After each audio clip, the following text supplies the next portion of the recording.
Manila Broadcasting Company. Sa balita, komentaryo, isyu, serbisyo publiko. Aksyon Radio! Sa Bacolod, Aksyon Radio! Aksyon Radio!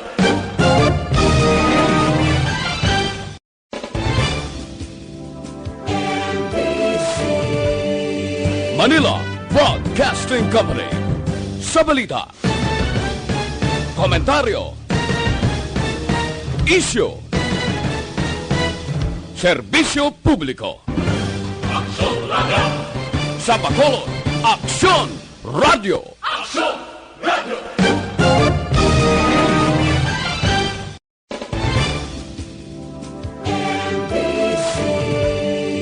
Manila Broadcasting Company. Sa balita, komentaryo, isyu, serbisyo publiko. Aksyon Radio! Sa Bacolod, Aksyon Radio! Aksyon Radio!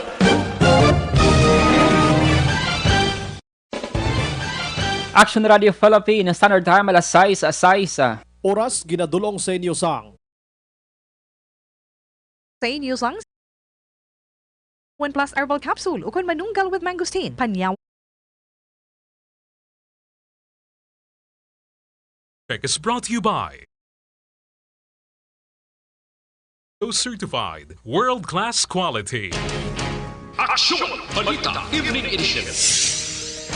Magadulong sa inyo sang mga nagapanguna nga balita lokal, national, international, sports, kag entertainment. Aksyon! Balita Evening Edition. Kag karon ang inyo news team. Una sa balita, una sa aksyon. Mayong gabi syudad sa Bacolod, Western Visayas, kag bugos nga Pilipinas. Welcome na sa pangalagad sa Aksyon Balita Evening Edition. Karon nga adlaw Biyernes, Nobyembre 29, tuig 2019. Kag mabatian man pagi sa Facebook Live sa Aksyon Radio Bacolod kag sa audio live streaming sa www.actionradiobacolod.com.ph. Kaming inyo mga tagbalita. Aksyon Dorel Cabatu. Kag Aksyon Dale Salazar para sa mga headlines sa mga balita lokal. Duha sa 3 ka mga suspect sa sunog sa Hava Pension House na dakpan subong adlaw. Pagkarusdak sang covered court sa isa ka eskwelahan sa Himamaylan ginaimbestigahan. Sa balita national, Presidente Duterte hindi pabor nga i-suspend ang klase sa mga lugar nga pagahiwatan sang SEA Games. Oblation Run 2019 nagsentro sa issue sang HIV/AIDS. Sa balita international, mga nagkalamatay sa linog sa Pungsod, Albania, nagsaka na sa 46. Sa sports balita, mga Pinoy, libre na makalantaw sang SEA Games, magluwas lamang sa 3 ka mga hampang. Kag sa balita entertainment, pambatot sa Pilipinas, Gazini Ganados nagabot na sa Atlanta, Georgia para sa Miss Universe 2019. Detalye sang mga balita lokal pagkatapos gid lamang sini.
Napamati ang namon ginasandigan.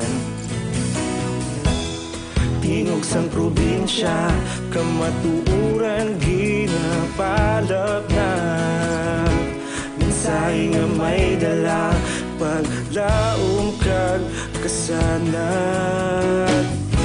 Tinuig na nagligan, ikaw gihapon ang ako nga istasyon. Sa pagbudlak sang adlaw, sa pagtuhaw sang biton, mga balita nga may dala inspirasyon. Aksyon radyo, bakolod man sa gihapon. Padayon Aksyon radyo, bakolod saludo sa imo. Padayon Aksyon radyo, salamat kisa pagserbisyo. Patas kag balanse, matuod nga mensahe, wala sang ginadang pilihan. Padayon Aksyon radyo.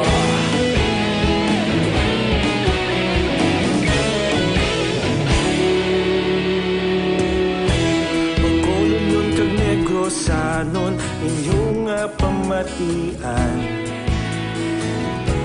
istasyon nga nagapalaplag sang kamaturan. Mabakod nga prinsipyo, reporter handa sa serbisyo.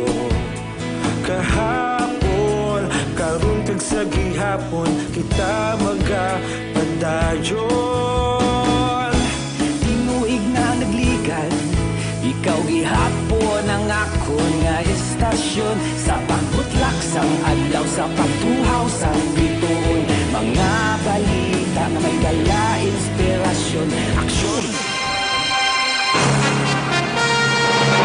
Aksyon Radio Philippines, Standard Time alas 6:12 sa detalye na sang mga balita lokal. Nadakpan ang duwa ka ginatudlo nga nagtuyo magkawat sang motorsiklo nga gintunaan sang sunog sa Hava Pension House sa Maydalan, Gonzaga, syudad sa Bacolod sadtong Martes ang kagahon.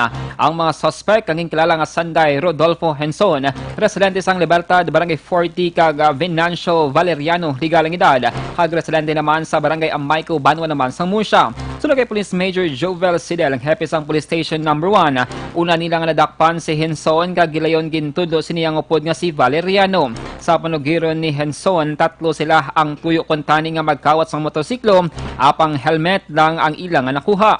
Dugang pasinigin sindihan sing sa panila kaupod nga si alias Christian ang lock sang helmet kagin butang sa idalom sang goma sang motor. Makaligan ng 15 minutos nagkalayo ng motorsiklo kag silang yara na sa Burgos Public Market sang nasunog ang pension house. Ang isa ka suspect kaging kilala kay Christian ang at large pa sa karon.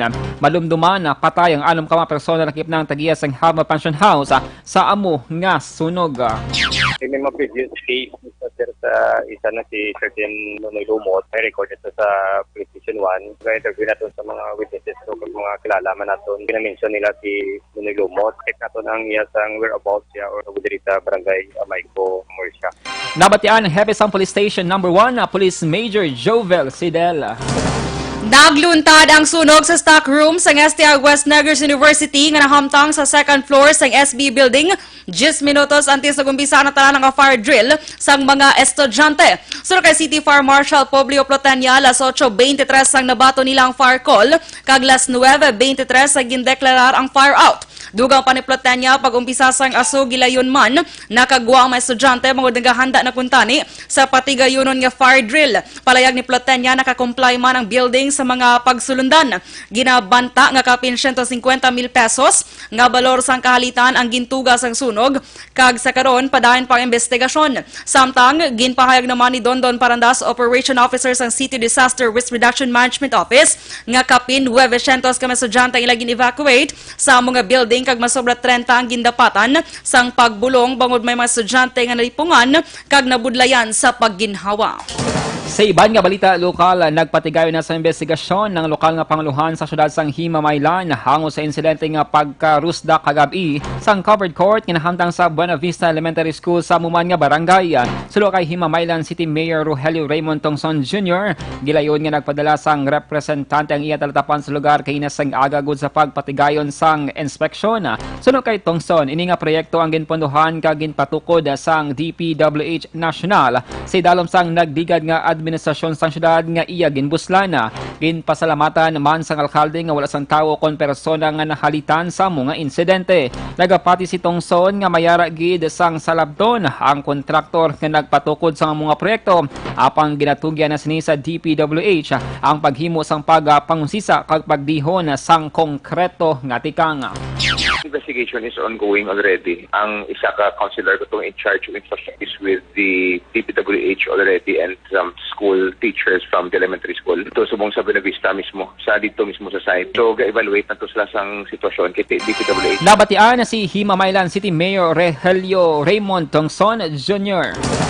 Epektibo Nobyembre 22, 2019, gin-appoint bilang acting election officer sa COMELEC Bacolod si Anay Election Officer sa COMELEC La Carlota nga si Attorney John Anthony Saril. Sunod kay Saril, yara na sila karon sa post-registration activity sa diin nagapatigayon sa clustering. Sa piyak nga may hagna nga pagpaisol sa barangay kag SK elections, wala iniepekto sila trabaho kag padan ang pagsunod sa calendar of activities nga gintalana sa COMELEC and Bank. Sa karon wala pa man sang formal nga komunikasyon nga nabaton si Saril nga siya nagid ang magapungko bilang election officer sang Bacolod. Sa dugang pangabalita lokal, nagapabilin nga alerta ang tanan nga mga local disaster risk reduction management office o DRRMO sa bilog nga Negros Occidental. Kasunod sang Blue Alert Advisory nga ginpagawa ni Governor Eugenio Sebong Lacson kahapon nga adlaw. Sunod kay Provincial Disaster Management Program Department o PDMPD Head Dr. Zifard Gerhard Kailian, ini nga direktiba sang gobernador ang magapadayon samtang yara pa ang presensya ni Bagyong Tisoy nga ginapaabot nga magsulod sa Philippine Area of Responsibility sa mabot nga weekend. Sunod kay Kailian, kinahanglanon man ang tagsa ka mga DRRMO nga padayunon ang ilagin himo nga monitoring kag preparasyon. Ini man ang nagapangunang agenda sunod pa kay Kailian nga ilagin talakay sa quarterly meeting sang DILG sa Iloilo karon nga adlaw. Upod sa nagkalinlain nga mga hensya sang gobyerno nga ginapausisa sang alkalde. Natala na ang magapatigayon sang pagsinapol ang City Disaster Risk Reduction Management Council sa pagpanguna ni Joe Marie Vargas o po ng mga barangay officials sang syudad sang Bacolod para sa pagpanghanda sa pagsulod sang bagyo nga Kamuri nga pagatawgon niya Bagyo Tisoy pagsulod sa Philippine Area of Responsibility. Sunod kay Vargas, dako ang posibilidad nga hindi mag-igo si Tisoy sa probinsya apang maka-eksperyensya sa gihapon sa mga pag-ulan kag mabaskog nga hangin. Sunod pa kay Vargas, sini nga hapon batak na ang blue alert status. Ginpalayag man ni Vargas nga handa kag kompleto man sila sa kagamitan in kaso may kinahanglan respondihan kag evacuate bangod sa posible nga pagbaha ilabi na sa mga barangay kaangay sang Pahanukoy, Bata, Villamonte, Takuling kag Singkang. Nagaplano man sa ni Vargas nga pang-utdon ang mga laya nga sangasang kahoy sa dalanon agon hindi na makatuga sang aksidente. Una sa balita, una sa aksyon. Aksyon Radio Philippines, Standard Time alas 6:18, gali ang pag-inom sa DTX 500, bangon ng DTX diabetic properties, charantine nga nagapanubos ang glucose, vaccine nga nagakontrol sang imong blood sugar kag polypeptide nga may kaangay nga epekto sang insulin. Mag DTX 500 deliver sa inyo mga balay. Bisitahan lamang ang www.kalusuganyan.ph o kon ang Kalusugan Yan Facebook page. Detalye sa mga balita nasyonal pagkatapos gid lamang sini.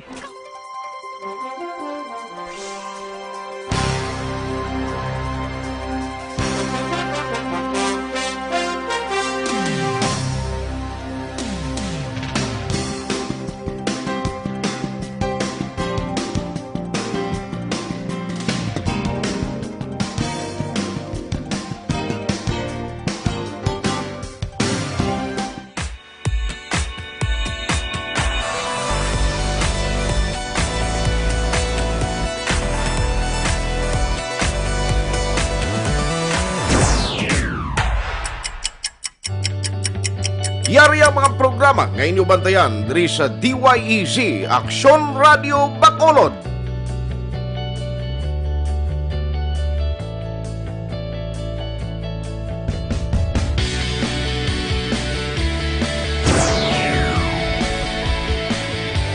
Aksyon Reports, first portion.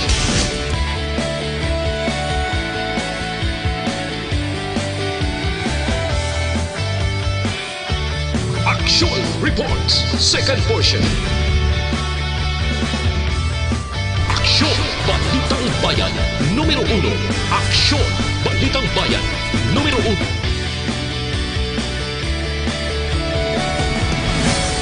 Aksyon, Balita, Morning Edition.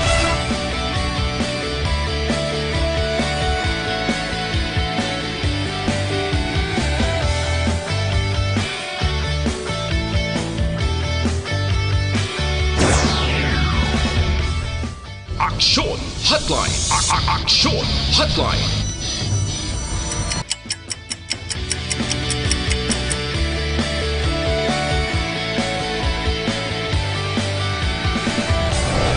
Aksyon, Balita, Banat, Huli.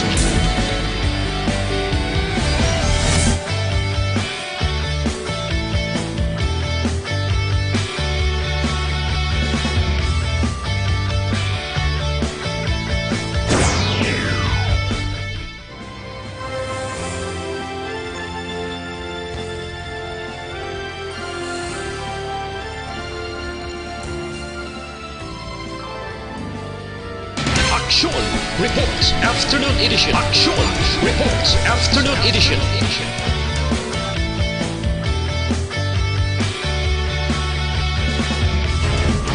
Aksyon Balita Evening Edition.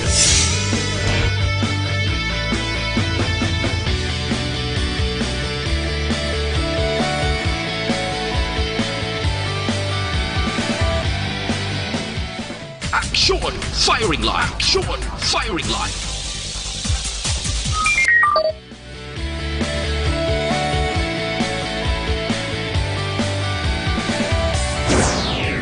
Attention all units. Attention all units. This is base control. Please proceed to Area 1 immediately. Aksyon! Night Patrol!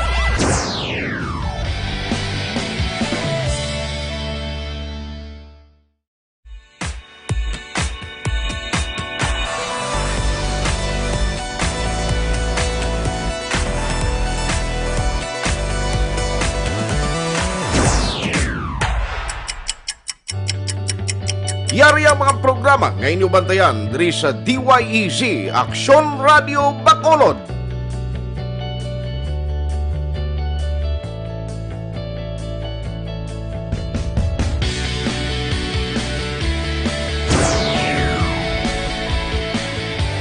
Aksyon Reports First Portion.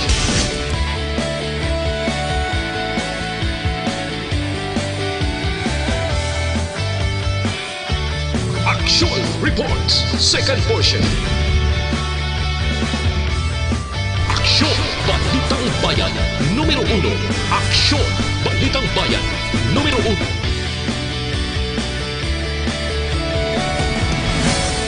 Aksyon Balita Morning Edition.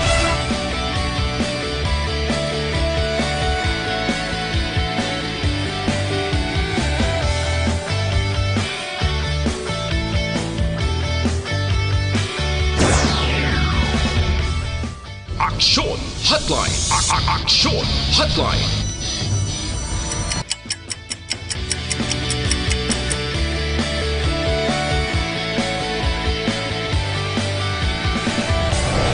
Aksyon Balita Banat Huli.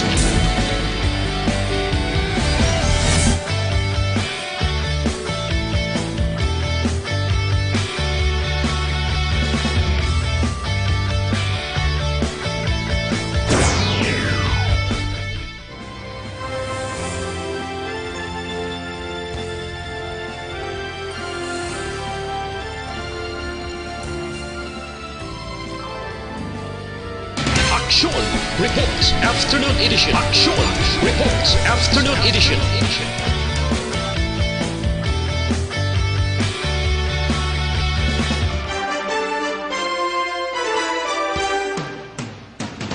Aksyon Radio Philippines, Standard Time, alas 6:25. Sa detalye na sa mga balita nasyonal, hindi luyag ni Presidente Rodrigo Duterte nga isuspend ang klase sa Metro Manila kag malapit nga mga lugar sa pagpatigayon sang 30th Southeast Asian Games. Ginsiling sang Presidente nga tuman kalawig ang pagsuspend sang klase humalin Nobyembre 30 tungtub Desyembre 11. Una nga nagrekomendar ang Department of Education, Department of Interior and Local Government kag Metropolitan Manila Development Authority nga isuspend ang klase sa tuyo nga madi-congest ang traffic. Apang sunod sa Presidente, iya pa ginakonsiderar ang pagsuspend sang klase sa tiun lamang sang closing ceremony sang SEA Games sa sa Desyembre 11. Nag-anunsyo na ang pila ka mga eskwelahan sang class suspension nakip ng De La Salle College, University Manila, Arellano Law School, St. Scholastica's College kag St. Paul College sa Pasig. Ginanunsyo man sang probinsya sang Pampanga nga wala sang klase sa ilang lugar humalin Desyembre 4 tubtub Desyembre 10. Ipatuman sa Organizing Committee sang Southeast Asian Games sa SEA Games ang contingency plan. Ilabi na sa mga outdoor sports events kasunod sang ginapaabot nga pagsulod sang Typhoon Kamuri sa Philippine Area of Responsibility sa mga weekend. Sunod kay Tom Corasco, Executive Director sang Philippine Southeast Asian Game Organizing Committee o CONFISJOC, nakahanda ang ila Game Security kag Safety Directorate kagyara sila sa karon sa operational mode. Ginpaathag ni Carrasco posible nga mayara sang pagbago sa schedule sang hampang kag ang desisyon ang magagikan sa technical delegates. Dugang pa ni Carrasco hindi na maglapaw sa Desyembre 11 ang SEA Games sa piyak sang malain nga panahon. Lakip sa mga outdoor sports sa SEA Games among duathlon, sailing, canoeing, kayaking, dragon boat kag beach volleyball. Una sa balita, una sa aksyon.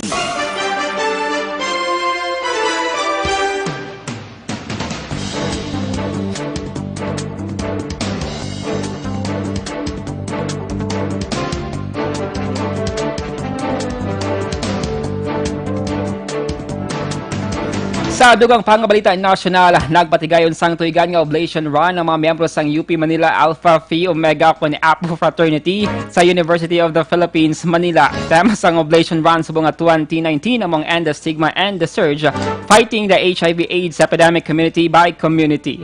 Iniangot man sa pagsaulog sang World AIDS Day sa mabot nga Desyembre 1. Bit-bit sang mga nagadalagan nga miyembro sang Apo Fraternity nga nakamaskara lamang ang ilang mga banners nga may panawagan nga unta na ang stigma sa mga tawo nga may HIV/AIDS. Nagpanagtagman ang mga miyembro sang fraternity sang bulak nga may upod nga kondom. Tuyo sang tema nga mangin bukas ang paminsaron sang publiko angot sa pagtalakay sang isyu sa HIV/AIDS nga ang kaso ang nagataas sa Pilipinas. Sunod sa Project Red Ribbon, makalarman na ngayara sa 15 to 24 anyos ang edad sa mga tawo nga mayara sang HIV sa pungsod. Ginadilian sa Land Transportation, Franchising and Regulatory Board ng LTFRB ang pagdala sa mga pork kag meat products sa mga pampubliko nga salakyan. Ang advisory ginpagawa sa LTFRB para sa mga drivers kag operators sang public utility vehicles kag PUVs kag ini nga pulisa ayo patuman sa bugos nga Pilipinas. Ginadilian ang pagsakay sa fresh, frozen kag processed pork products sa mga PUVs labi na kun ang pasahero ang may dala nga produkto pero wala sang permit. Sunod sa agensya, pagatugutan naman ang pagdala sang pork products sa mga PUVs kung ang pasahero ang may mapakita nga dokumento sa animal quarantine checkpoints. Una sa balita, una sa aksyon.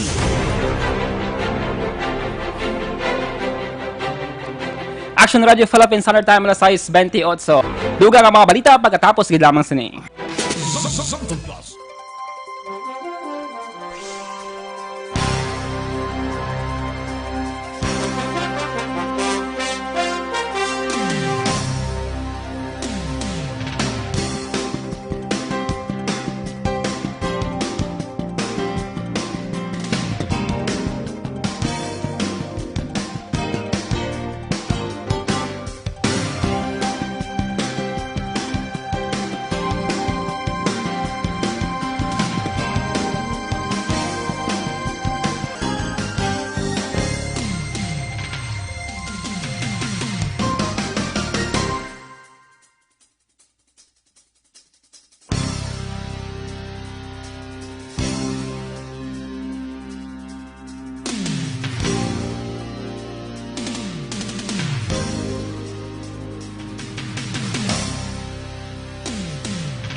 Kag sa ato naman Balita International, naglabot na sa 46 ang kanamuon sa mga nagkalamatay sa mabaskog nga linog nga nag-igo sa Albania sa atong Martes. Naka-record naman ang motoridad sa 500 mga aftershocks nga halos masami nga mambatsyagan sa mga residente. Sa isa ka narumpag nga balay sa Dures Town, nakitaan ang wala na sang kabuhi nga lawas sang isa ka iloy, kagang iya 3 ka mga kabataan, 2 diri ang kapid, kag isa nagaedad 7 ka tuig. Sa isa ka narumpag nga hotel naman sa bahin sang Dures Beach, may isa pa ka lawas ang nasapwan. Sa karon nagapadaan pang search and rescue operations sa European kag Albanian search teams kag nagalaom nga makakita pa sang mga survivors. Madumduman tuig 1979 sang may nag-igo man nga mabasko nga pagtayo og sa Albania sa diin 40 ka matawo ang nagkalamatay. Una sa balita, una sa aksyon. Kag sa ito naman nga sports, balita, libre na nga makalantaw ang publiko sa mga hampang sa ika-30 nga edisyon sa Southeast Asian Games o SEA Games 2019. Magluwas na lamang sa hampang nga basketball, volleyball kag football. Sulog ng Philippine Southeast Asian Games Organizing Committee Chairman House Speaker Alan Peter Cayetano, nagdesisyon ng komitiba nga ilibre ang tirang hampang magluwasan na sambit nga 3 ka hampang. Ginanunsyo man sa komitiba kundiin pwede kuhaon ang libre nga tickets. Magapanagtagmaan sa linibo nga ticket ang komitiba sa mga lokal nga gobyerno. Magluwas ni sa 10,000 ka mga tickets nga libre naman nga iga panagdag para sa closing ceremony. Hindi naman ma-refund ang mga nakabakal na una sang ticket. Pag ang ginakabig nga contribution ni Cayetano. Una sa balita, una sa aksyon. Kag sa aton man Balita Entertainment, napulo kadlaw antes ang Miss Universe 2019 Coronation Night. Nagabot na sa Atlanta, Georgia si Miss Universe Philippines Gazini Ganados. Si Gazini ang mainit nga ginabi-abi sa mga Pinoy sa Atlanta. Kay nasang aga ginanunsya sang 23-year-old Phil-Palestinian beauty ang iya pag-abot sa ginakabig most populous city sa Georgia. Samtang sa masunod nga semana, magabiyahe naman pa Amerika ang ilo ni Gazini agud personal nga saksihan ang kompetisyon sa iya bata sa diin target mahatag sa Pilipinas.